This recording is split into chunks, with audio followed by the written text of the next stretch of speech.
ವಿಚಾರದಲ್ಲಿ ನಿಮಗೆ bottom of the deck ಬಂದಿರುವಂತಹದ್ದು ಇಂಪ್ರೆಸ್ ಕಾರ್ಡ್ ಬಂದಿದೆ. ಸೊ ಇಂಪ್ರೆಸ್ ಕಾರ್ಡ್ ಏನನ್ನು ರೆಪ್ರೆಸೆಂಟ್ ಮಾಡುತ್ತೆ? ಕೆಲವೊಂದು ರೀತಿಯ ನಿಮ್ಮ ಲವ್ ಲೈಫಿನ ವಿಚಾರದಲ್ಲಿ ಶಾಂತವಾಗಿರ್ಬೇಕು, ಸಮಾಧಾನವಾಗಿರ್ಬೇಕು, ಒಂದು ಪ್ರೀತಿ ಇರಬೇಕು ಅನ್ನುವಂತಹದ್ದು, ಮತ್ತೆ ಒಂದು ಸ್ಟೇಬಲ್ ಆಗಿರ್ಬೇಕು ಅನ್ನುವಂತಹ ರೀತಿಯಲ್ಲಿ ನೀವು ಆಲೋಚನೆಯನ್ನು ಮಾಡ್ತಾ ಇರುವಂತಹದ್ದು ಬಾಟಮ್ ಆಫ್ ದ ಡೆಕ್ ಅಲ್ಲಿ ರೆಪ್ರೆಸೆಂಟ್ ಆಗ್ತದೆ. ಲೈಫಿನ ವಿಚಾರದಲ್ಲಿ ನೀವು ಪಾಸ್ಟಿನಲ್ಲಿ ಕೆಲವೊಂದು ರೀತಿಯ ಕೆಲವೊಬ್ಬರಿಗೆ ಸೋಲ್ಮೇಟ್ ಕನೆಕ್ಷನ್ ಅನ್ನ ರೆಪ್ರೆಸೆಂಟ್ ಮಾಡ್ತಾ ಇದೆ ಕೆಲವೊಬ್ಬರಿಗೆ. ಓಕೆನಾ? ನಿಮ್ಮ ಪ್ರೀತಿಯಲ್ಲಿ ಒಂದು ರೀತಿಯ ಬಾಂಡೇಜ್ ಇರುವಂತಹದ್ದು ರೆಪ್ರೆಸೆಂಟ್ ಆಗ್ತಾ ಇದೆ. ಹಾರ್ಮೋನಿಗಳು ಇರುವಂತಹದ್ದು ರೆಪ್ರೆಸೆಂಟ್ ಆಗ್ತದೆ ಕೆಲವೊಬ್ಬರಿಗೆ. ಓಕೆನಾ? ಮತ್ತೆ ಕೆಲವೊಬ್ಬರಿಗೆ ನಿಮ್ಮ ಲವ್ ಲೈಫ್ ನ ವಿಚಾರದಲ್ಲಿ ಥರ್ಡ್ ಪಾರ್ಟಿ ಸಿಚುಯೇಷನ್ ಅನ್ನ ರೆಪ್ರೆಸೆಂಟ್ ಆಗ್ತಾ ಇದೆ. ಓಕೆನಾ? ಥರ್ಡ್ ಪಾರ್ಟಿ ಸಿಚುಯೇಷನ್ಸ್ ಅನ್ನ ರೆಪ್ರೆಸೆಂಟ್ ಮಾಡ್ತದೆ ನಿಯರ್ ಪಾಸ್ಟಿನಲ್ಲಿ ನಿಮಗೆ. ನೆಕ್ಸ್ಟ್ ಕಾರ್ಡ್ ಬಂದಿರುವಂತಹದ್ದು ಪೇಜ್ ಆಫ್ ಸೋರ್ಟ್ಸ್ ಬಂದಿದೆ. ಥರ್ಡ್ ಕಾರ್ಡ್ ಬಂದಿರುವಂತಹದ್ದು ಯಾವುದು? ನಿಮಗೆ ಪೇಜ್ ಆಫ್ ಸೋರ್ಟ್ಸ್ ಬಂದಿದೆ. ಸೊ ಕ್ಯೂರಿಯಾಸಿಟಿ ಇದ್ದಂತಹ, ನಿಮ್ಮ ಲವ್ ಲೈಫಿನ ವಿಚಾರದಲ್ಲಿ ಒಂದು ಕ್ಯೂರಿಯಾಸಿಟಿ ಇದ್ದಂತಹ, ಒಂದು ರೀತಿಯ ಬಾಂಡೇಜ್ ಇದ್ದಂತಹ, ಸ್ವಲ್ಪ ನೀವು ಮಾತಾಡಿರುವಂತಹ ಸಾಧ್ಯತೆಗಳು ರೀಸೆಂಟ್ ಪಾಸ್ಟಿನಲ್ಲಿ ರೆಪ್ರೆಸೆಂಟ್ ಆಗ್ತಾ ಇದೆ. ಸೊ ನಿಮ್ಮ ಲವ್ ಲೈಫಿನ ವಿಚಾರವಾಗಿ ಒಂದು ರೀತಿಯ ಬಾಂಡೇಜ್ ಇರುವಂತಹದ್ದು, ನೀವು ಕೆಲವೊಬ್ಬರಿಗೆ ಥರ್ಡ್ ಪಾರ್ಟಿ ಸಿಚುಯೇಷನ್ ಮತ್ತೆ ಕೆಲವೊಬ್ಬರಿಗೆ ಸೋಲ್ಮೇಟ್ ಕನೆಕ್ಷನ್ ಅನ್ನ ರೆಪ್ರೆಸೆಂಟ್ ಮಾಡ್ತಾ ಇದೆ. ಮತ್ತೆ ನಿಮ್ಮ ಲವ್ ಲೈಫಿನ ವಿಚಾರದಲ್ಲಿ ನೀವು ಮಾತಾಡಿರುವಂತಹದ್ದು ಕೂಡ ಕೆಲವೊಂದು ರೀತಿಯ ಮಾತುಕತೆಗಳ ಆಡಿರುವಂತಹದ್ದು, ಹೊಸ ಐಡಿಯಾಗಳನ್ನ ಮಾಡಿರುವಂತಹದ್ದು ಇಲ್ಲಿ ರೆಪ್ರೆಸೆಂಟ್ ಆಗ್ತದೆ. ಮೇ ಬಿ ನೀವು ಫ್ರೆಂಡ್ಸ್ ಗಳ ಮೂಲಕ ನೀವು ನಿಮ್ಮ ಪರ್ಸನ್ ಅನ್ನ ಭೇಟಿಯಾಗಿರಬಹುದು. ಯಾವುದೋ ಕೆಲವೊಂದು ಫಂಕ್ಷನ್ ಗಳಲ್ಲಿ ನೀವು ನಿಮ್ಮ ಪರ್ಸನ್ ಅನ್ನ ಭೇಟಿಯಾಗಿರುವಂತಹ ಸಾಧ್ಯತೆಗಳು ಇದೆ ಅನ್ನೋದನ್ನ ನಿಮ್ಮ ಪಾಸ್ಟಿನಲ್ಲಿ ರೆಪ್ರೆಸೆಂಟ್ ಮಾಡ್ತಾ ಇದೆ. ನೆಕ್ಸ್ಟ್, ಅಟ್ ಪ್ರೆಸೆಂಟಿನಲ್ಲಿ ಯಾಕೋ ನಿಮ್ಮ ಲವ್ ಲೈಫಿನ ವಿಚಾರದಲ್ಲಿ ಫೀಲಿಂಗ್ ಲೆಫ್ಟ್ ಔಟ್ ಆಗಿರುವಂತಹ ಸಾಧ್ಯತೆಗಳು ರೆಪ್ರೆಸೆಂಟ್ ಆಗ್ತಾ ಇದೆ. ಅಟ್ ಪ್ರೆಸೆಂಟಿನಲ್ಲಿ ಯಾಕೋ ಕೆಲವೊಂದು ರೀತಿಯ ಚಿಂತೆಗಳಿರುವಂತಹದ್ದು, ವರೀಸ್ಗಳಿರುವಂತಹದ್ದು, ಬೇಜಾರಿನಲ್ಲಿ ನಿಮ್ಮ ಲವ್ ಲೈಫಿನ ವಿಚಾರದಲ್ಲಿ ಇರುವಂತಹದ್ದು ರೆಪ್ರೆಸೆಂಟ್ ಆಗ್ತಾ ಇದೆ. ಯಾಕೆ ಅಂದ್ರೆ ನಿಮ್ಮ ಲವ್ ಲೈಫಿನ ವಿಚಾರವಾಗಿ ಕೆಲವೊಂದು ರೀತಿಯ ಬದಲಾವಣೆಗಳಾಗ್ತಾ ಇರುವಂತಹದ್ದು ರೆಪ್ರೆಸೆಂಟ್ ಆಗ್ತಾ ಇದೆ. ಯಾಕೋ ಕೆಲವೊಂದು ಚೇಂಜಸ್ಗಳಾಗ್ತಾ ಇರೋದ್ರಿಂದ ನೀವು ಬೇಜಾರಿನಲ್ಲಿ ಇರುವಂತಹದ್ದು. ನಿಮ್ಮ ಲವ್ ಲೈಫಿನ ವಿಚಾರವಾಗಿ ಯಾಕೋ ಪರಿಸ್ಥಿತಿಗಳು ಅಷ್ಟು ಚೆನ್ನಾಗಿಲ್ಲದೆ ಇರುವಂತಹದ್ದು ರೆಪ್ರೆಸೆಂಟ್ ಆಗ್ತಾ ಇದೆ. ಯಾಕೋ ಕೆಲವು ಬದಲಾವಣೆಗಳು, ಚೇಂಜಸ್ಗಳು ಆವಾಗಿಂದ ಆವಾಗಲೇ ಆಗ್ತಾ ಇರುವಂತಹದ್ರಿಂದ ನಿಮಗೆ ಬೇಜಾರಾಗಿರುವಂತಹದ್ದು ರೆಪ್ರೆಸೆಂಟ್ ಆಗ್ತಾ ಇರೋದು. ಮತ್ತೆ ಥರ್ಡ್ ಕಾರ್ಡ್ ಬಂದಿರುವಂತಹದ್ದು ಕ್ವೀನ್ ಆಫ್ ವ್ಯಾಂಡ್ಸ್ ಬಂದಿದೆ. ಸೊ ಕ್ವೀನ್ ಆಫ್ ವ್ಯಾಂಡ್ಸ್ ಏನಕ್ಕೆ ನಿಮಗೆ ಪದೇ ಪದೇ ಚೇಂಜಸ್ ಗಳಾಗ್ತಾ ಇದೆ? ಆ ಚೇಂಜಸ್ ಗಳಿಂದ ಯಾಕೋ ಕೆಲವೊಂದು ರೀತಿಯ ವೇರಿಯೇಷನ್ ಗಳು ಆಗ್ತಾನೆ ಇರೋದ್ರಿಂದ ನಿಮ್ಗೆ ಬೇಜಾರಾಗ್ತಾ ಇದೆ. ಸೊ ಅದಕ್ಕೋಸ್ಕರ ನೀವೇನ್ ಮಾಡ್ತೀರಾ? ಬಹಳ ಧೈರ್ಯವಾಗಿ ಕೆಲವೊಂದು ನಿರ್ಣಯಗಳನ್ನ ಮಾಡುವಂತಹ ಸಾಧ್ಯತೆಗಳು ಅಟ್ ಪ್ರೆಸೆಂಟ್ ನಲ್ಲಿ ರೆಪ್ರೆಸೆಂಟ್ ಆಗ್ತಾ ಇದೆ.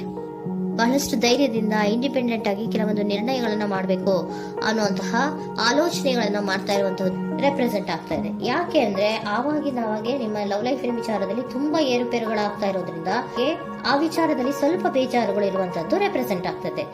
ಇನ್ ಇಮಿಡಿಯೇಟ್ ಫ್ಯೂಚರಿನಲ್ಲಿ ಯಾಕೋ ನೀವು ಕೆಲವೊಂದು ವಿಚಾರಗಳಲ್ಲಿ ನೋಡಿ ಆತಂಕ ಪಡ್ತಾ ಇರುವಂತ, ಎಗೇನ್ ಬೇಜಾರನ್ನ ಪಡ್ತಾ ಇರುವಂತಹದ್ದು, ನಿದ್ರಾಹೀನತೆಯನ್ನ ಮಾಡ್ಕೋತಾ ಇರುವಂತಹದ್ದು, ಸ್ಟ್ರೆಸ್ಸಿನಲ್ಲಿ ಇರುವಂತಹದ್ದು ರೆಪ್ರೆಸೆಂಟ್ ಆಗ್ತಾ ಇದೆ.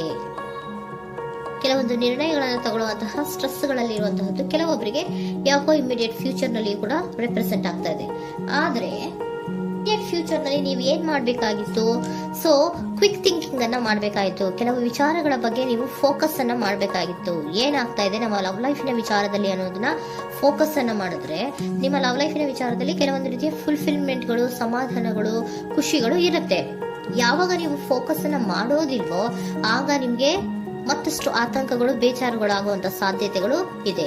ಇದು king of swords, nine of swords ಇನ ಕ್ಲಾರಿಫಿಕೇಶನ್ ಕಾರ್ಡ್ ಅಷ್ಟೇ. ಅಂದ್ರೆ ಏನು? ನೀವು ಕೆಲವೊಂದು ವಿಚಾರಗಳಲ್ಲಿ ಫೋಕಸ್ ಅನ್ನ ಮಾಡಬೇಕು. ಲವ್ ಲೈಫಿನ ವಿಚಾರಗಳಲ್ಲಿ ಫೋಕಸ್ ಅನ್ನ ಮಾಡಿ ಕೆಲವೊಂದು ರೀತಿಯ ಆಕ್ಷನ್ಸ್ ಗಳನ್ನ ತಗೊಂಡ್ರೆ ಫುಲ್ಫಿಲ್ಮೆಂಟ್ ಗಳಾಗುವಂತಹ, ಸಮಾಧಾನಗಳಾಗುವಂತಹ, ಖುಷಿಗಳಾಗುವಂತಹ ಸಾಧ್ಯತೆಗಳು ಇದೆ. ಕರೆಕ್ಟ್ ಆಗಿ ಮಾತಾಡಬೇಕು. ಏನ್ ಮಾತಾಡಬೇಕು ನಿಮ್ಮ ಲವ್ ಲೈಫಿನ ವಿಚಾರವಾಗಿ ಕರೆಕ್ಟ್ ಆಗಿ ಮಾತಾಡಿ ಕೆಲವೊಂದು ರೀತಿಯ ಕ್ಲಿಯರ್ ಥಿಂಕಿಂಗ್ ಅನ್ನ ಮಾಡಿ ಕ್ವಿಕ್ ಆಕ್ಷನ್ಸ್ ಅನ್ನ ತಗೊಳ್ಳುವಂತಹದ್ದು ರೆಪ್ರೆಸೆಂಟ್ ಆಗ್ತಾ ಇದೆ. ಓಕೆನಾ?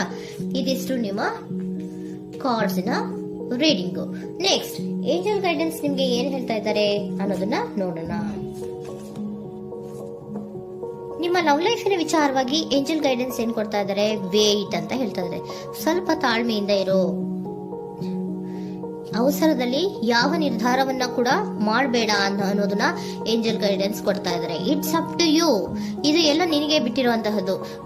ಬೇಗ ಬೇಗ ಕೆಲವೊಂದು ನಿರ್ಧಾರಗಳನ್ನ ಕ್ವಿಕ್ ಥಿಂಕಿಂಗ್ ಅನ್ನ ಮಾಡಿದ್ರು ಕರೆಕ್ಟ್ ಆಗಿ ಕ್ಲಿಯರ್ ಥಿಂಕಿಂಗ್ ಅನ್ನ ಮಾಡಬೇಕು. ಸೊ ಕ್ಲಿಯರ್ ಥಿಂಕಿಂಗ್ ಅನ್ನ ಮಾಡೋದಕ್ಕೆ ಲವ್ ಲೈಫ್ ನ ವಿಚಾರವಾಗಿ ಸ್ವಲ್ಪ ಟೈಮ್ ಬೇಕಾಗುತ್ತೆ. ಅದಕ್ಕೋಸ್ಕರನೇ ಏಂಜಲ್ ಗೈಡೆನ್ಸ್ ನಿಮ್ಗೆ ಏನ್ ಕೊಡ್ತಾ ಇದಾರೆ, ಸ್ವಲ್ಪ ವೇಟ್ ಮಾಡಿ. ಇಟ್ಸ್ ಅಪ್ ಟು ಯು, ಇದು ನಿಮ್ಗೆ ಬಿಟ್ಟಿರುವಂತಹದ್ದು.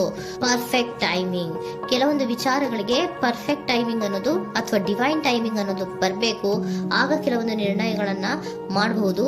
ಸ್ವಲ್ಪ ನೀವು ಈಗ ಯಾವುದೇ ರೀತಿಯ ಅವಸರದ ನಿರ್ಧಾರಗಳನ್ನು ಮಾಡೋದು ಬೇಡ ಅಂತ ಹೇಳ್ತಾ ಇದ್ದಾರೆ. ಓಕೆ, ಸರೆಂಡರ್ ಕಾರ್ಡ್ ಏನ್ ಹೇಳ್ತಾ ಇದ್ದಾರೆ ಅನ್ನೋದನ್ನ ನೋಡೋಣ. So surrender frustration doesn't open any doors. The key to resolving a dilemma, dissolving a block, is to take a breath, center yourself and regroup, so may approach the situation more calmly. Frustration, ಹತಾಶೆ ಅನ್ನೋದು ಮಾಡ್ಕೋಬೇಡಿ. ಹತಾಶೆ ಮಾಡ್ಕೊಳ್ಳೋದ್ರಿಂದ ನಿಮ್ಗೆ ಯಾವುದೇ ರೀತಿಯ ಹೊಸ ಐಡಿಯಾಗಳು ಬರಲ್ಲ, ಹೊಸ ಥಿಂಕಿಂಗ್ಗಳು ಬರಲ್ಲ, ಕ್ಲಿಯರ್ ಥಿಂಕಿಂಗ್ ಅನ್ನ ಮಾಡಕ್ಕೆ ಸಾಧ್ಯ ಆಗಲ್ಲ.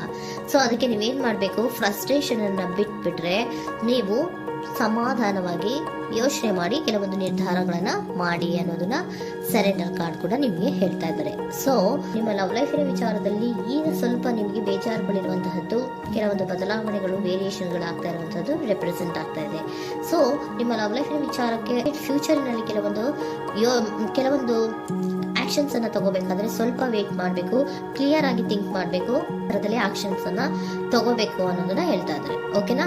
ಆಗ ಮಾತ್ರ ನಿಮ್ಗೆ ನಿಮ್ಮ ಎನರ್ಜಿಯಲ್ಲಿ ಏನ್ ಶಾಂತತೆ ಬರಬೇಕು ಅಂತ ಹೇಳ್ತೀರಲ್ಲ, ಆ ಶಾಂತತೆ ಏನ್ ಬರಬೇಕು, ಲವ್ ಲೈಫಿನ ವಿಚಾರವಾಗಿ ಶಾಂತತೆ ಯಾವಾಗ ಬರುತ್ತೆ ಅಂದ್ರೆ ನೀವು ಕ್ಲಿಯರ್ ಥಿಂಕಿಂಗ್ ಅನ್ನ ಮಾಡಿದಾಗ ಮಾತ್ರ ಬರುವಂತಹದ್ದು ಅನ್ನೋದು ಕಾರ್ಡ್ಸ್ ಗಳಲ್ಲಿ ರೆಪ್ರೆಸೆಂಟ್ ಆಗ್ತದೆ.